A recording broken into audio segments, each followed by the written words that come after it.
이렇게 기도하시겠습니다. 하나님, 우리를 보배롭고 존귀한 주님의 자녀로 삼으시기 위하여 십자가 사랑을 허락하시는 애 진심으로 감사드립니다. 주님의 말씀으로 이 시간 나아갑니다. 그 말씀으로 주님의 자녀들을 충만하게 채워주시고 성령의 역사하심 따라서 더욱더 우리 주님 닮아가는 우리들의 삶 되게 하여 주시옵소서. 이 자리에 역사하시옵소서. 주의 행사가 어찌 그리 아름다운지요. 아버지 하나님의 이름을 높여드리며 예수님의 이름으로 기도드렸습니다. 아멘. 여러분, 하루는 저희 가족이 모두 함께 외출을 해야 하는 일이 있었습니다. 저는 원래 어디를 가야 하면은 특별한 일이 아니면 조금 일찍 준비를 하는 편입니다. 그래서 어디를 가야 하면은 한 10분 정도 미리 준비를 끝내요. 그래서 그날도 그렇게 끝냈습니다. 옷도 입었고요. 주머니에는 이제 지갑도 있고 키도 손에 들고 있고 신발도 다 신었습니다. 완벽하게 준비가 다 끝났어요. 그래서 이제 출발합시다. Let's go. 그런데 아무런 대답이 없었습니다. 집이 너무 평화로워요. TV는 아직 켜 있고 딸들 중에 하나는 거실에 와가지고 양말을 찾고 있고 또 하나는 화장실 가가지고 머리를 빗고 있습니다. 다시 말했어요. 이제 가야 안 늦어. 빨리 가자. 그러니까 안방에서 차분한 목소리가 들립니다. 안 늦었어요. We have plenty of time. 금방 갈게요. 여기서 포인트는 금방 나갈게요입니다. 금방 나갈게요. 저는 그때 알았습니다. 여러분, 금방이라는 사전의 단어의 정의를 아십니까? 제가 읽어드릴게요. 구글에서 찾았습니다. 금방이란 말하는 시점을 기준으로 바로 조금 전, 말하는 시점과 같은 때 바로 조금 후를 뜻하는 부사. 여러분, 이게 무슨 뜻인가요? 아무도 얼마간의 시간이 지나야지 금방인지를 정의를 하질 않았습니다. 네. 저에게는 금방은 한 2분에서 5분 정도입니다. 근데 어떤 사람에게는 금방이 나갈 준비를 다 하고 마음의 준비까지 하는 시간이 금방입니다. 그래서 저는 다시 소파에 앉았습니다. 그리고 기다렸어요. 근데 이상한 게요, 여러분. 이미 준비를 다 끝낸 사람에게는 기다림은 굉장히 긴 시간입니다. 그래서 빨래를 겠습니다. 큰 수건이라도 몇 개 개놓고 넣어두고 쓰려고 빨래를 겠습니다. 그러면서 시간을 자꾸 체크합니다. 그런데 집안 분위기는 여전히 평화롭습니다. 알고 보니까 저희 가정에서 저만 없으면은 저희 가정은 샬롬입니다. 너무 평화해요. 네. 그리고 한 가지 더 깨달았습니다. 같은 집에 살고 있는데도 불구하고 완전히 다른 삶의 방식을 살고 있는 사람들이 같이 사는구나라는 것을 깨달았습니다. 여러분, 아내와 아이들은요 모두 성격이 좀 편안합니다.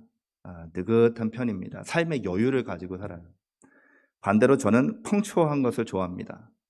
빨리 가면 빨리 갔지 늦는 것은 별로 좋아하지 않습니다. 그런데 지금은 많이 변했습니다. 아주 인간미가 철철 흘러넘칩니다. 예. 이렇게 우리들은 성격이 서로 다른 사람들과 관계를 맺으면서 그렇게 살아갑니다. 오늘은 ISTJ 유형의 사람들을 좀 보도록 하겠습니다. 여러분, 이 사람들은 내향적입니다. 모호한 아이디어들보다는 눈에 보이는 구체적인 현실과 과거의 경험과 데이터를 바탕으로 상황을 판단하는 사람들입니다.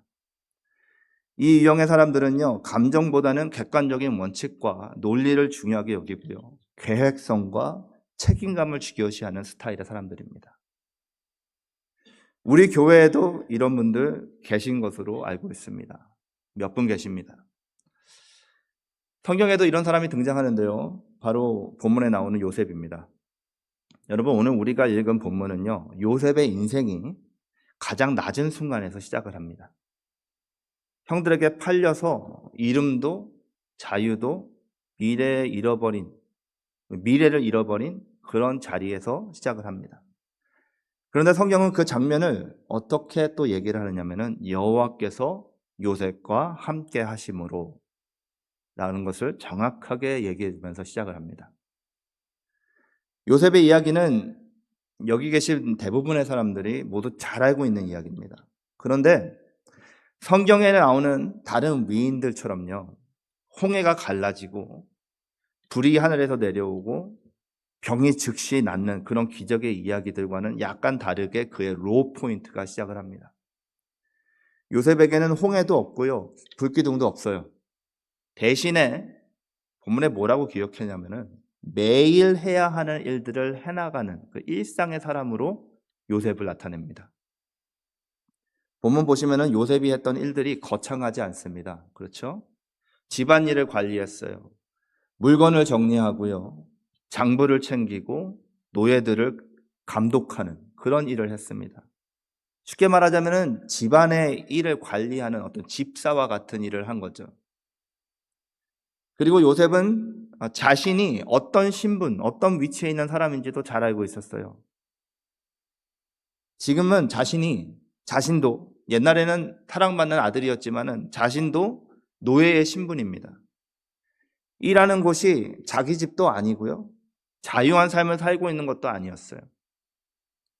그런데 본문 2절 말씀 보시면은 여호와께서 요셉과 함께 하심으로 그가 형통한 자가 되어라고 부릅니다. 여러분 잠깐만 생각해 보세요. 노예인데 형통하다고 말합니다. 같이 가는 게 아닌 것 같은데 그래요. 여러분 잠깐만 생각해 보세요. 형들에게 팔렸습니다. 고향에서 쫓겨나가지고요, 지금은 가족도 없습니다. 같이 안 살아요. 그런데 성경은 요셉이 형통하다라고 말해요. 여기서 우리가 물어봐야 할 아주 중요한 질문이 있죠. 하나님이 보시는 형통은 무엇인가? 라는 질문입니다.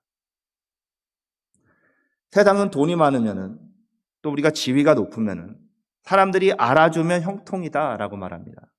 여러분들 그런 형통을 바라시죠? 그런데 성경은 우리에게 뭐라 그러느냐? 하나님이 함께 하시면 그것이 형통인 것이다 라고 말해주고 있습니다.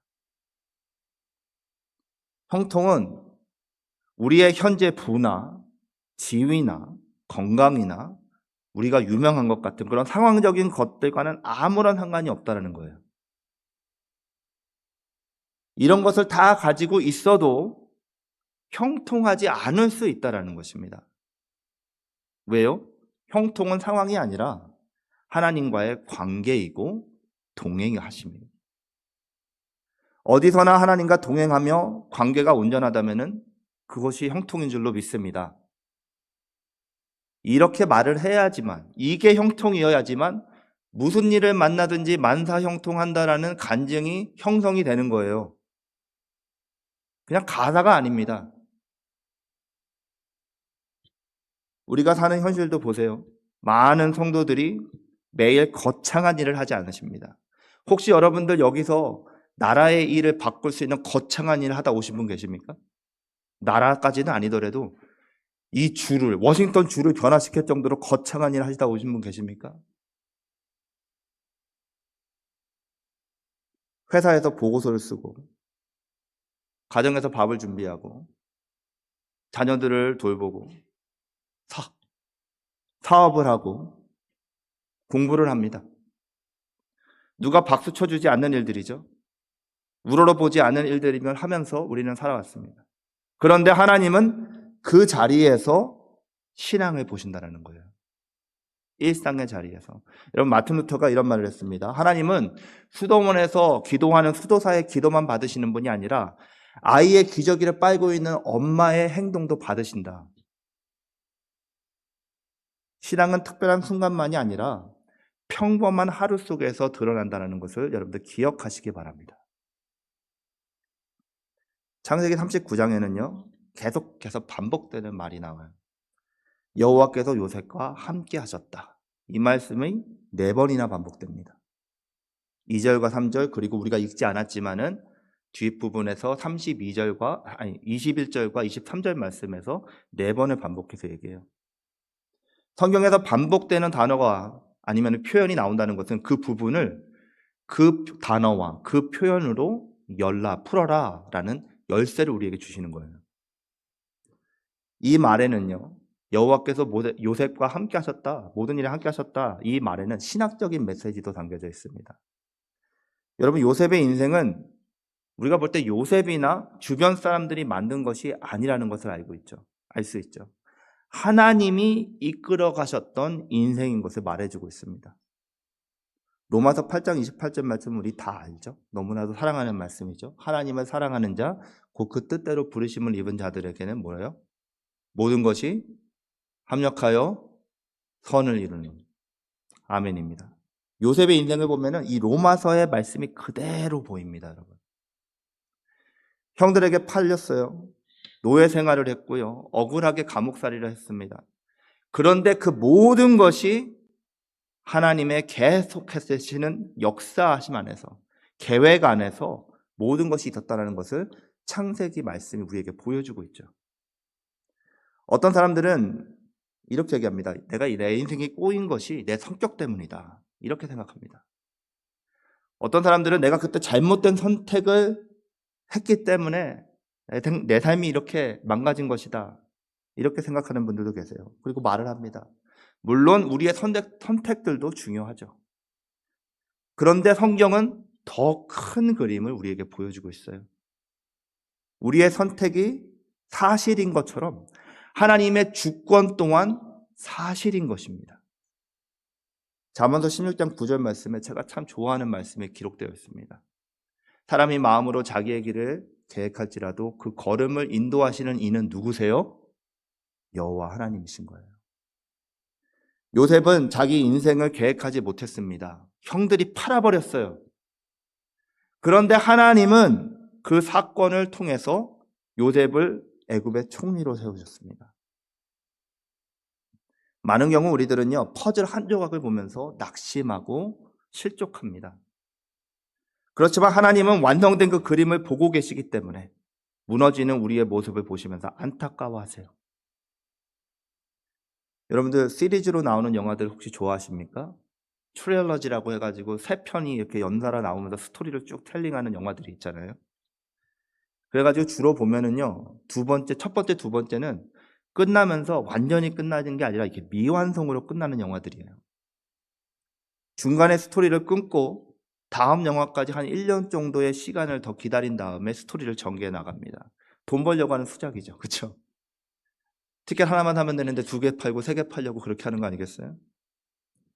그런데 주로 내용을 보면은요, 이전 영화에서 성과 악이 싸우다가 마무리될 쯤 해가지고 주인공이 적에게 당한다든지 아니면 주인공이 어떤 큰 공격을 당하면서 영화가 끝이 나고 분위기가 어둡습니다. 주로 두 번째 영화들이. 벌써 8년 영화입니다. 이 영화 마지막 부분에 주인공 대다수가 사라져버립니다. 가루가 돼서 사라져버려요. 남은 주인공들이 망연잔실하고 넋이 나간 모습으로 화면을 이렇게 보면서 끝이 납니다. 그런데 다들 나가면서 하는 말이 뭐였는지 아시냐면은 빨리 1년이 지나가지고 다음 영화를 봤으면 좋겠다. 빨리 1년이 지났으면 좋겠다. 이 말을 다 했어요. I can't wait. 그래서 제가 혼자 생각을 해봤습니다. 만약에 4번째 영화가 안 만들어지고 그냥 3번째 영화를 이렇게 영화가 딱 끝난다면은, 후편이 없었다면은, 그렇게 끝난다면 사람들이 어떻게 반응했을까? 악당이 그렇게 이기고 스토리가 끝나버리면 관객들 대부분은 아마 화를 냈을 것입니다.